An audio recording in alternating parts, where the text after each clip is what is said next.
everybody.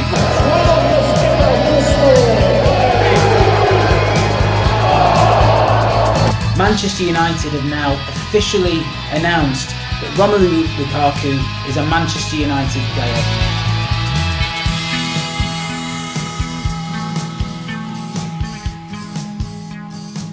Hello everybody, how are you all doing on this fine Sunday today? Hope you're all alright.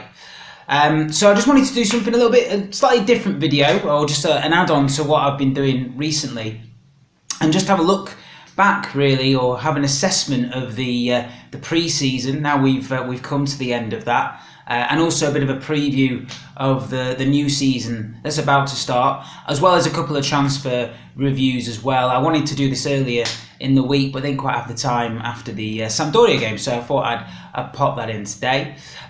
Just wanted to say as well, quick shout out, thank you to the new subscribers, and everyone who subscribed, quite frankly. Surprised you stuck with me, but yeah, thank you particularly to the new guys as well. If you can carry on liking it, watching the videos, sharing, that'd be great. I really want to try and get the subs up a little bit, and just get the word out there a little bit more as I start to go into more sort of match reviews once we get into the season. I'm going to try and be consistent with what I'm doing, but something that's is going to be a bit more review based rather than simply just transfers, which is what it's been. But on that note, I wanted to do something slightly different because we are now at the end of the pre-season, and have a look at what that means, and how we're going to go into the new season now. So what does the performances that and the results that we've acquired in the pre-season really mean? Because we've had 5 wins, I think, out of 7, and really not a lot, in my opinion. It doesn't mean much results-wise at all. I mean, we've seen in pre-seasons gone by, us get fantastic results, and then absolutely spoon it in the first game of the season. LVG, the first season he came here, that's the one that springs to mind straight away, because I think we beat Galaxy 7-0. Might even have been the season that we beat Madrid and the Scousers in the same pre-season. So everyone's flying high. LVG's a saviour of United. And then, especially after the performance he had against Spain in the Euros, we have a great pre-season, and then we play Swansea, first game at Old Trafford, and we lose 1-0. So we all know it doesn't mean anything in the long run. And that goes for all those City fans that are getting super excited about beating Madrid 4-0. Hold up. You ain't beating Madrid in the real world, and you ain't beating them 4-0. So yeah, chill out. So what does it mean? It means nothing, but what we can get from the pre-season is a really good idea of the tactics that are being used. Get to see the new players, obviously, but also in this pre-season we've seen a lot of players play in a slightly different system. Now, Jose, if you've been following the pre-season, has tended to move between this 3-5-2 experiment that he's been going with, and between that and obviously the back four that we're used to seeing, a 4-2-3-1 or 4-3-3-3, a 4-3-3, as it may be, 4-3-3-3, that's a new one, isn't it? So yeah, we've seen him sort of mix between the two in most of the games, and that was the same against Sampdoria as well. We started off, for the first 60 minutes actually, we were playing 3-5-2. It's not a team that I expect to see. Not saying the formation, I think the formation is possibly what we are going to see to start with this season. But we had De Gea in net, back three of Blind, Smalling and Lindelof, and I do not expect that defence to start in the first game against West Ham. And midfield, obviously we had a bit of a mix-up with the players in there as well. We had Matic starting, Pogba, Pereira, we had Mkhitaryan and Lukaku up front. So obviously we've got a bit of a mishmash there. We're seeing things that we've not necessarily seen. And we did okay. I mean, the 3-5-2, what is very, very clear is with those wing-backs, with Valencia and Darmian bombing on, almost a little bit of a callback to, the counter-attacking days that, United are famous for from the 90s at times. I mean, certainly the first goal we scored in that game was a typical counter-attack goal, courtesy really of Valencia down the right, who just seems to be carrying on the form that he showed last season, in being, in my opinion, the best right back in the Premier League. People might argue with, sometimes he doesn't quite have the output in terms of crosses. He is frustrating when he cuts back so often, because as is classic Valencia, you think he's just going to bomb on, get to the byline. He can beat a player so easily, so quick. But, he's become the all-round right back now. And I think that role I think he can play right back in a four, but I think that role really suits him attacking wise. But we saw Darmian at left back, and I thought I didn't really think necessarily that he shows that much going forward attacking wise. But to be fair, he was good. He obviously showed the good cross as well for Mkhitaryan's first goal. So, and Jose loves him. Obviously, bearing in mind the end of last season, he played really well, but Jose was picking him constantly at that left back position. It's just such a pity that Luke Shaw hasn't been able to get more game time in this, or any game time in the pre-season, because the 3-5-2 obviously would really suit him. Defensively, I guess he's a little bit suspect at times, but going forward, it really favours those attacking wing backs. So that was what's really interesting. And also on Wednesday, I'm sort of focusing on Sampdoria a little bit more because that was the game that's just gone. But he tried Mkhitaryan up front with Lukaku, which was not something I expected at all. Obviously, classically, you'd probably be looking at someone like Rashford or Martial, more so Rashford, I think, from what he's done this pre-season, to be starting up front if he plays a front two. But Mkhitaryan has got his assets. It was unfortunate. He got a goal, good goal, obviously, but he did miss a couple of chances, good chances. It was just unfortunate they're all headers. He's not a striker as such, but put those ball into feet and he can stick him in the back of the net. It was just unfortunate that at those times the chances he got were headers. But if that is something where we're going to be pinging in a lot more crosses, and I think if we are going to do that, that leads on to us signing someone else, because I think our delivery isn't that consistent at times. But if that is going to be the case, then you're probably going to need a better header of the ball, or more of a striker up front there, rather than Mkhitaryan. But he does show that he can play in that position. And overall, I would say the whole pre-season is represented by this kind of versatility now that we have in the squad. The fact that we can seem to easily switch between the 3-5-2 and the 4 at the back. I think it's going to be really, really important. You've seen now modern football, you have to be tactically flexible. You have to have a flexible squad. And Jose is always good at playing the games for what they are. He doesn't get carried away. He tries to get a result. We know that, all to the detriment of football at times. But I think he's coming round to the idea, and I think he has come round. We've changed Jose Mourinho that he does play more attacking football now, and he knows that he has to go for it. But at the end of the day, Fergie part of the bus at times as well, and we've got to win games. The biggest thing this season is being able to put chances away. We've got Lukaku in there now. You're going to get 20, 30 goals from him. I expect a higher output from other players in the team, people like Mkhitaryan, Rashford, Martial particularly, depending on the amount of game time he's going to get. One thing that was a little bit concerning was, again, we've got this situation where we're struggling to finish teams off. Again, it's a pre-season game, so it doesn't necessarily matter. As I say, the results don't matter at all. But it's just showing that willingness, again, to get forward. We were putting players in the box last season constantly. I remember getting to the penalty area, and you'd have maybe one player in there completely outnumbered. Zlatan's dropped out of the box, therefore, and you've got no one coming in as that last sort of just arriving at the end.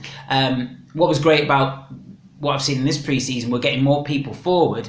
So quite a few times against Sampdoria, maybe 3 or 4, about 2 or 3 players in the box, but they've gone too far forwards. When that cross comes in, there was no one to mop up the loose balls that come out from headers, that kind of thing, until Mata came on the pitch. And Juan Mata, that's where he got his goal from, and that's what he's great at.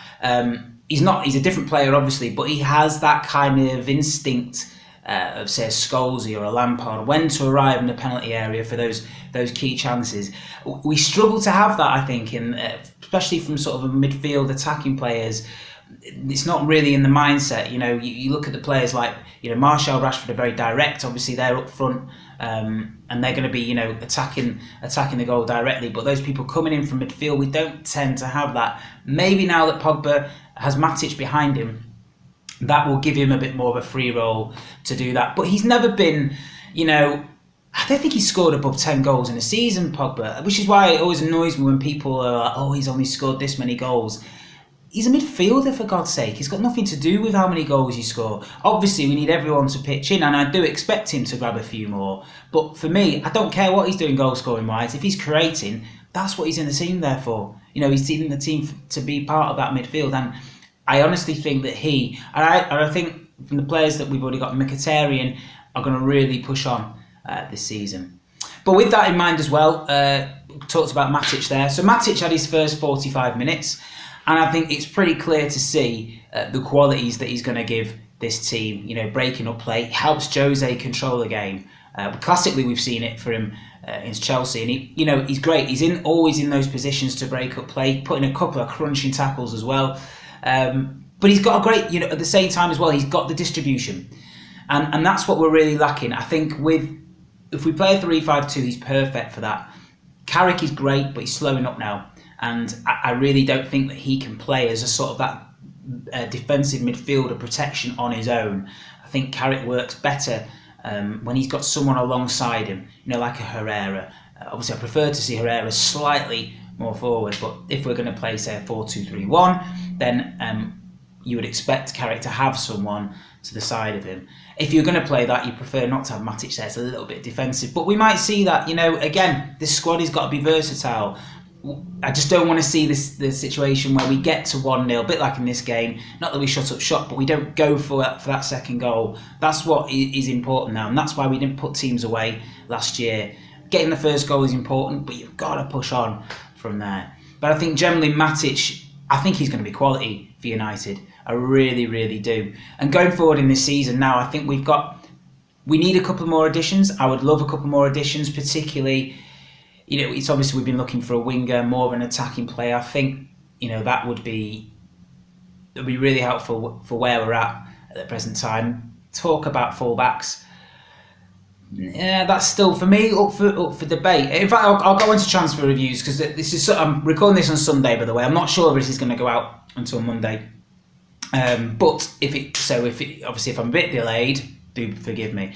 But transfers today seem to have gone pretty quiet on the full-back front, actually, funnily enough. Serge Aurier is, as I mentioned to you last week, was who we were particularly linked to.